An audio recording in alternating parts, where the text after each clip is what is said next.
오늘 말씀의 제목은 광야길을 걷게 하신 이유입니다. 하나님은 인류 구원을 위해서 아브라함의 후손인 이스라엘 민족을 선택하셨습니다. 그래서 하나님의 구속사의 중심에는 언제나 이스라엘이 있었고, 하나님은 이스라엘의 역사를 통하여 장차 이루어질 하나님 나라를 보여주셨습니다. 이스라엘 백성들이 출애굽을 하고 홍해를 건넜을 때만 해도 이스라엘 백성들은 축복의 땅 가나안에 다다른 듯한 그런 생각을 했을 것입니다. 그래, 애국 군대가 홍해에 다 수장되었으니까 이제 적과 꿀이 흐르는 그 가나안 땅에 도착하는 시간 문제야. 아싸!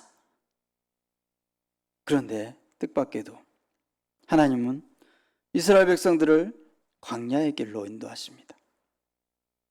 광야가 어떤 것이죠? 광야는 외롭고 춥고 배고프고 목마르고 짐승이 울부짖고 사망이 음침한 그러한 땅입니다. 하나님은 이스라엘 백성들로 하여금 이 황폐한 광야길을 걷게 하셨습니다. 이스라엘 백성들을 광야길로 이끌어 가시던 하나님은 오늘도 자기 백성인 성도들을 영적 광야의 길로 이끌어 가고 계십니다. 오늘 본문을 통해서 하나님께서 택한 백성 이스라엘을 고난의 광야로 인도하신 하나님의 의도와 목적을 살펴보고 오늘 우리에게 주시는 말씀이 어떤 교훈을, 어떤 깨달음을 주시는지 함께 나누도록 하겠습니다. 첫 번째, 광야길을 걷게 하신 첫 번째 이유는 낮추기 위함이셨습니다. 이스라엘 백성들을 낮추기 위함. 오늘 본문 2절을 함께 읽겠습니다. 2절 시작. 내 하나님 여호와께서 이 40년 동안에 내게 광야길을 걷게 하신 것을 기억하라. 이는 너를 낮추시며 너를 시험하사 내 마음이 어떠한지 그 명령을 지키는지 지키지 않는지 알려 하심이라. 아멘. 하나님께서 이스라엘 백성들을 빠르고 편한 길이 아닌 고난의 길, 광야의 길로 인도하신 것은 그들을 낮추기 위함이다 라고 본문 2절에 말씀하고 계십니다. 너를 낮추심, 이는 너를 낮추시며. 여기서 낮추다라는 히브리어 아나라는 이 말은 고통케 하다, 고통하게 하다, 고통을 느끼게 하다라는 뜻인데, 이것은 광야 생활에서의 고통과 결핍을 통해서 이스라엘 백성들 하여금 하나님의 도움의 필요성을 느끼게 하며 하나님께 더 의존할 수밖에 없는 존재라는 것을 깨닫게 하기 위해서, 그리고 또 이스라엘 백성들의 교만을 그래서 꺾으시기 위해서 이렇게 광야길로 인도하셨다라는 것이죠. 하나님은 이스라엘 백성들의 마음속에 내재되어 있는, 아직도 여전히 내재되어 있는 애굽을 의지하려고 하는 그 마음을 완전히 제거하기를 원하셨다는 거죠. 자꾸만 힘들면 애굽으로 돌아가자고 막 얘기하고 그랬잖아요. 애굽에서는 굶어 죽을 일이 없었다고 막 그러면서 원불교, 원망불평, 교만. 그래서 애굽을 의지하는 것이 아니라 하나님을 의지하도록 만들기 위해서 하나님은 이스라엘 백성들을 광야길로 인도하셨다는 거죠. 이스라엘은 광야의 그 고난을 통해서 모든 것을 하나님께 의지하는 법을 배워야 했습니다. 그러나 이스라엘의 교만은 쉽게 뿌리 뽑히지 않았습니다. 하나님의 눈에 비친 이스라엘은 너무 교만해서 이제 하나님이 강권적으로 간섭하셔서 이스라엘의 이 교만을 꺾지 않으시면 안 될 지경에, 그냥 놔두면 너무 교만이 극에 달하고 있으니까 하나님 강권적으로 직접 개입하신 거죠. 이스라엘 교만을 꺾기 위해서. 출애굽기 32장 9절에 보면 하나님이 모세에게 이스라엘 백성들은 목이 곧은 백성이라고 말씀합니다. 목이 곧다는 말은 원래 농부의 말을 잘 듣지 않는 소나 말에게 쓰이던 표현이었습니다. 성경에서 고집이 세고 악한 상태, 즉 교만함을 가리키는 용어로 목이 곧다라는 것을, 그 단어를 사용합니다. 이렇게 하나님은 당시 이스라엘 백성들의 그 목이 곧은 교만을 제거하시기 위해서 광야의 그 고난의 길로 인도하신 것입니다. 우리는 지금 영적 광야 생활인 신앙생활을 통해서 생명의 떡을 먹고 있습니다. 광야의 길에서 주님으로부터 생명의 떡을 받아 먹는 자는 세상 교만을 버리고 자신을 낮추어 주님만을 의지해야 합니다. 주님은 우리의 겸손을 찾으십니다. 왜냐하면 교만은 패망의 선봉이기 때문에 그렇습니다. 오늘 본문 이전에서 이스라엘에게 주신 교훈의 말씀을 우리는 다시 한번 기억해야 하겠습니다. 2절에 보면 내 하나님 여호와께서 이 40년 동안에 너로 광야의 길을 걷게 하신 것을 기억하라.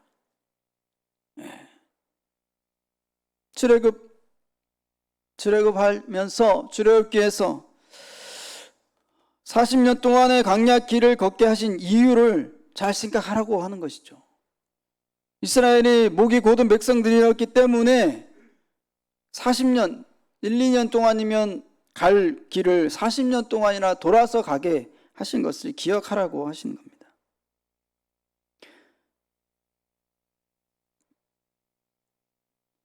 결국 이스라엘의 교만이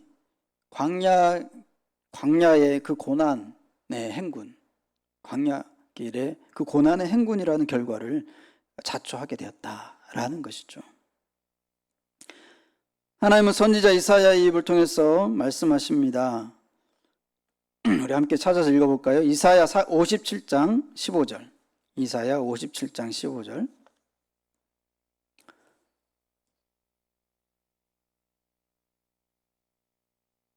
아가서 다음에 있죠. 이사야 57장 15절.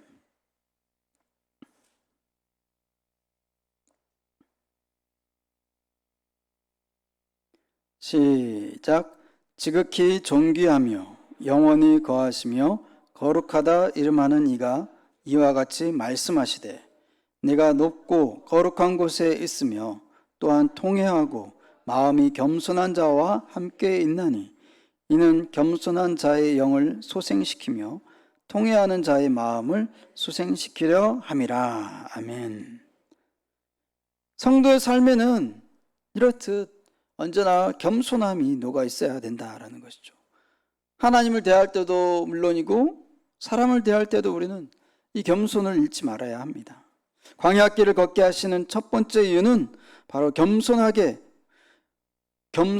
만드시기 위함이라는 것을, 광야의 고난의 길을 걷게 하시는 이유는 겸손하게 만드시기 위함이다라는 것을 기억하시기 바랍니다. 두 번째로 광야길을 걷게 하신 두 번째 이유는 시험해 보시기 위함이었습니다. 2절, 본문 2절 하반절에 보면, 다시 본문으로 돌아오세요.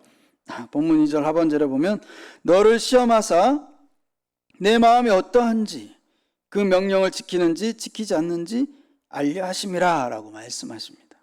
하나님께서 이스라엘을 광야로 인도하신 두 번째 목적은 그들을 시험하여 그들의 마음속에 있는 것을 알아보기 위함이었다라고 말씀합니다. 하나님은 우리가 어떤 일을 구체적으로 행동으로 옮기기 전에 우리 마음에 하나님이 있는지 그렇지 않은지를 먼저 살피신다라는 거죠. 하나님께서 우리를 시험하시는 것은 우리 안에 순종의 믿음이 있는지 알기 위함이라는 것입니다. 시험에는 두 가지가 있죠. 우리가 아는 대로. 하나는 마귀로부터 오는 시험과 또 하나는 하나님이 주시는 하나님으로부터 오는 시험이 있습니다. 마귀로부터 오는 시험은 하나님의 자녀들을 미혹해서 하나님으로부터 단절, 분리시키고 하나님으로부터 빼앗아 오기 위한 그런 시험, 그것이 바로 마귀의 시험입니다. 대표적으로 가룟 유다의 마음에 사탄이 들어갔죠.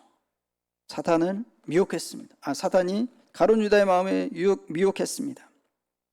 그래서 가룟 유다가 예수님을 팔도록 이끌었습니다. 결과는 가룟 유다의 엄청난 하나님으로부터 단절된 그러한 단절함됨을 맛보게 되는 그러한 결과가 나오게 되었습니다. 이처럼 사단이 주는 시험은 그 시험을 당하는 자에게 패망의 길로 인도하는 그런 시험입니다. 그러나 하나님으로부터 오는 시험, 그 시험은 하나님이 더 귀하게 쓰시기 위해서 주시는 시험입니다. 그 시험은 순종의 시험이고 또 믿음의 시험이고 축복의 시험입니다. 아브라함의 경우가 그랬습니다. 하나님을 얼마나 순종하는지를 시험하기 위해서 아브라함을 부르셔서 백세에 난 독자 이삭을 번제로 바치라는 그 믿음의 시험을, 순종의 시험을 내리셨죠. 그 시험에 말없이 순종한 아브라함은 천하 만민이 너로 인해 복을 받게 되는 그래서 너를 믿음의 조상으로 복이 되는, 네가 복이 되는 그 복을 허락해 주겠다라는 영광스러운 그런 칭호를 얻게 됩니다. 이처럼 하나님으로부터 오는 시험은 우리에게 더 큰 복을 주시기 위한 그런 시험입니다. 사랑하는 성도 여러분, 우리는 예수 그리스도의 보혈의 공로로 하나님의 자녀가 되었습니다. 하지만 우리는 또 마귀의 시험에 늘 노출되어 있음을 우리는 잊지 말아야 합니다. 마귀가 주는 시험은 우리를 늘 패망케 하는 시험이므로 우리는 그 마귀의 시험을 물리쳐야 합니다. 그러나 하나님께서는 우리를 정금 같은 믿음의 사람이 되게 하기 위해서 때로는 우리를 광야 고난의 길로 이끌어 가십니다. 하나님의 시험이 올 때 생명의 떡을 먹은 진정한 하나님의 자녀라면 자신의 연약함을 알아서 겸손히 하나님을 인정하고 또 주님의 도우심을 간구해야 합니다. 우리 주님은 이런 자에게 더 큰 복을 주시는 분이심을 믿으시기 바랍니다. 안타깝게도 이스라엘 백성은 광야 40년을 지나오면서 오히려 하나님을 시험하다가 멸망당했습니다. 사도 바울은 이 역사를 들어서 고린도 교회 성도들에게 권면합니다. 고린도전서 10장 9절에 보면 그들 가운데 어떤 사람들이 주를 시험하다가 뱀에게 멸망하였나니 우리는 그들과 같이 시험하지 말자. 여기 9절에서 시험하다라는 동사 에크페리아조멘이라는 이 원어의 의미는 하나님의 선하심, 하나님의 능력, 하나님의 지혜 등을 그릇된 동기에서 알아보려는 인간의 생각을 가리키는 그러한 단어입니다. 이스라엘 백성들은 광야에서 죄에 대한 하나님의 관용을 시험하고 또 구원의 능력을 시험했다라는 거죠. 고린도 교회 교인들은 이스라엘이 하나님을 시험한 것 같이 율법으로부터 자유함을 얻은 그리스도인의 그 자유를 가지고 하나님을 시험했다는 거죠. 고린도 교인들은 하나님께서 자신들을 우상숭배의 죄에 빠지지 않도록 구원하실 수 있는지를 시험하였고 설사 그러한 죄를 범했다고 할지라도 용서하고 다시 세워주시는 관용이 있는지를 시험했다는 겁니다. 사도 바울은 고린도 교인들이 이런 상태를 그런 행동들을 엄중히 경고하면서 구약의 이스라엘 백성들과 같이 하나님을 시험하지 말라라고 그렇게 권면하고 있는 것입니다. 사랑하는 성도 여러분, 생명의 떡을 먹은 우리는 우리를 부르신 주님 앞에서 그분의 명령을 즐거이 지키는 그런 성도가 되어야 할 줄로 믿습니다. 어려운 시험을 만날 때마다 우리는 선지자 예레미야 선지자가 고백했던 주께서 인생으로 고생하게 하시며 근심하게 하심은 본심이 아니시라고 했던 것을 또 기억해야 하겠습니다. 사랑의 주님은 우리에게 더 큰 복을 주시려고 광야길을 걷게 하신다는 것을 믿으시기 바랍니다. 세 번째로 광야길을 걷게 하신 세 번째 이유는 하나님의 말씀으로 살게 하기 위함이었습니다. 오늘 본문 3절을 같이 읽겠습니다. 3절 시작. 너를 낮추시며 너를 줄이게 하시며 또 너도 알지 못하며 내 조상들도 알지 못하던 만나를 내게 먹이신 것은 사람이 떡으로만 사는 것이 아니요 여호와 입에서 나오는 모든 말씀으로 사는 줄을 내가 알게 하려 하심이니라. 아멘. 많이 들어본 말씀 구절이죠. 예수님께서 광야에서 40일 금식한 후에 사단에게 시험을 당했을 때 사단을 이 말씀 구절로 물리치신 그 구절로 유명하죠. 여기서 만나라는 이름은 이스라엘 백성들이 만나를 처음 보았을 때 이것이 무엇이냐라는 말을 사용한 데서 시작됩니다. 만나가 처음 공급되기 시작한 것은 이스라엘의 신광야에서 굶주리게 되어 애굽에서 먹던 음식을 거론하며 모세를 원망하던 때였습니다. 애굽에서 아까 서두에도 말씀드렸죠. 애굽에서는 먹을 것으로 우리가 걱정하진 않았는데 왜 우리를 출애굽시까지 이 고생을 시키냐 원망하던 그때라는 거죠. 매일 새벽에 하늘로서 내리던 만나가 그친 것은 이스라엘의 가나안에 들어가 그 땅 소산을 먹은 다음 날 그 매일 새벽에 내렸던 만나가 그쳤다는 것입니다. 이 만나는 역사상 유래를 찾아볼 수 없는 독특한 음식이었고 오늘 본문 3절에 보면 너도 알지 못하며 내 조상들도 알지 못하던, 그러니까 한마디로 전무후무한 그러한 음식이었다는 거죠. 이러한 표현으로 볼 때 만나는 하나님께서 당신의 사랑하시는 백성에게는 초자연적인 역사를 통해서라도 먹이시는 분이시라는 것을 잘 드러내고 있습니다. 이처럼 40년간이나 초자연적인 음식을 먹이신 목적이 무엇인가 하면 3절에 보면 나와 있듯이 사람이 떡으로만 사는 것이 아니요 여호와 입에서 나오는 모든 말씀으로 사는 줄을 내가 알게 하려 하시려고 그렇게 40년간 초자연적인 음식을 먹이셨다라고 말씀하고 있는 것입니다. 이 말씀을 원어의 의미를 가지고 문자적으로 번역을 해보면 이렇게 됩니다. 오직 떡의 기반 위에 사람이 있을 것이 아니라 여호와의 입에서 나오는 모든 것의 기반 위에 사람이 있어야 할 것을 알게 하려 하십니다. 라고 문자적으로 원어의 의미로 그렇게 표현해 볼 수 있습니다. 여호와의 입에서 나오는 모든 것의 기반 위에, 말씀의 기반 위에 사람이 있어야 된다라는 것입니다.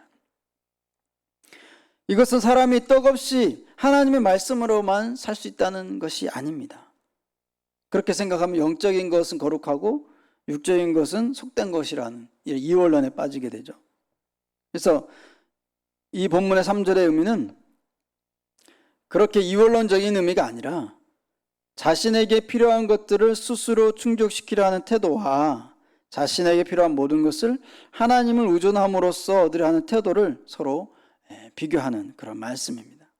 하나님을 의존하여 사는 사람은 항상 하나님과 동행하며 하나님의 말씀에 귀를 기울이는 사람입니다. 이 사람은 주님으로부터 나오는 말씀은 한마디라도 놓치지 않고 순종하려고 하는 자세로 살아가게 됩니다. 이런 사람은 자신의 필요에 대한 아무런 염려 없이 주님으로부터 체험을 공급받으며 살 수 있게 됩니다. 왜냐하면 말씀을 붙잡고 사는 자에게는 하나님의 공급하심이 끊이지 않기 때문에 그렇습니다.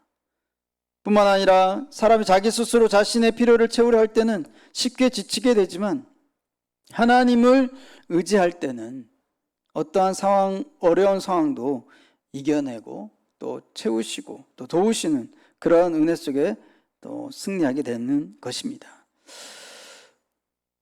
그런데 많은 그리스도인들 가운데 물질이 풍부해지고 또 좋은 직장을 가지거나 또 사업에 큰 성공을 거두고 나면 삶의 목적을 안타깝게도 그것에 두고 살아가는 모습을 보게 됩니다. 이것은 하나님의 은혜를 저버리는 행위입니다.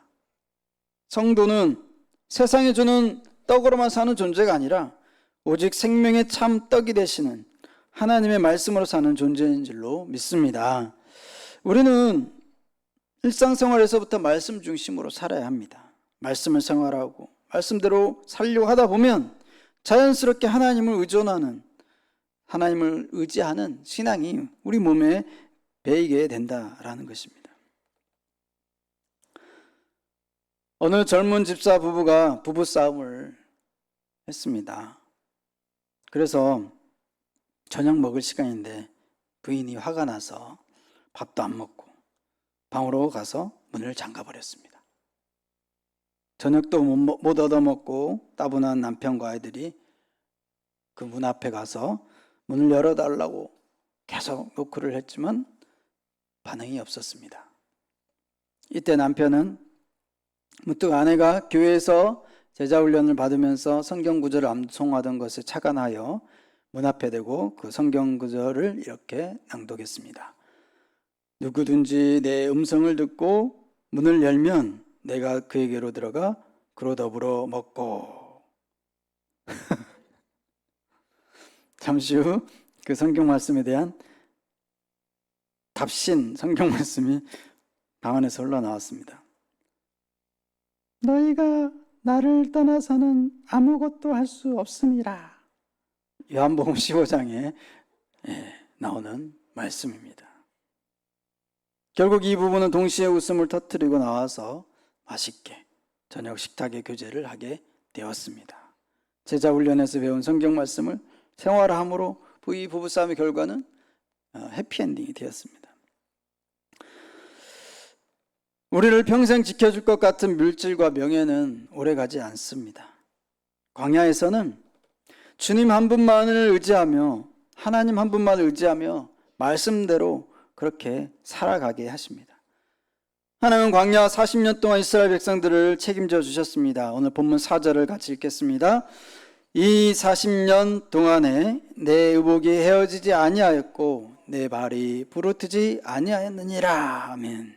하나님의 풍성하신 은혜로 말미암아 광야에서 40년 동안 그 수많은 백성들이 옷이 헤어지지 않았고 발도 부르트지 않도록 신발까지도 그렇게 늘 공급받았다는 놀라운 고백이 말씀이죠. 이스라엘을 광야길로 인도하신 하나님의 의도는 그들로 하여금 오직 하나님만을 의지하고 하나님의 말씀만을 따르도록 하기 위함이었습니다. 사랑하는 성도 여러분, 코로나19의 이 세상을 사는 것이 점점 어려워지고 있습니다. 세상의 수많은 유혹의 손길 앞에서 신앙을 지키기가 점점 더 어려워집니다. 때로는 감당하기 어려운 시련이 닥쳐옵니다. 질병이 닥쳐옵니다. 우리는 오늘 말씀을 통하여 우리에게 닥쳐오는 시련과 시험의 뒤에는 하나님의 선하신 뜻이 있음을 우리는 깨닫게 되었습니다. 주님은 나를 낮추시고 나의 교만을 제거하시기 위해서 광야의 그 고난의 길을 걷게 하신다는 것입니다. 광야의 그 고난의 길을 걷게 하시는 것은 내게 더 큰 복을 주시려는 주님의 손길이고 또 그 주님의 영적인 훈련 코스라는 것입니다. 그동안 고난 앞에서의 나의 자세는 어떠했습니까? 어려움이 다가올수록 더 하나님과 하나님 말씀만을 붙들었습니까? 우리는 하나님의 자녀들입니다. 하나님의 자녀는 세상이 주는 것을 의지하고 세상의 떡만을 먹고 사는 자가 아니라 하나님을 더 의지하고 하나님으로부터 나오는 생명의 떡인 그 하나님의 말씀을 먹고 사는 자입니다. 생명의 떡을 먹는다는 것은 하나님의 말씀으로만 살겠다는 고백이고 또 결단입니다. 나를 낮추시기 위해서, 나에게 더 큰 복을 주시기 위해서 하나님의 말씀으로 사는 것이 가장 우선순위임을 깨닫게 하시려고 하나님은 광야길을 걷게 하신다는 것을 우리 모두가 믿음으로 고백하고 그 믿음으로 승리하며 나아갈 수 있기를 주님의 이름으로 간절히 축원합니다. 기도하겠습니다.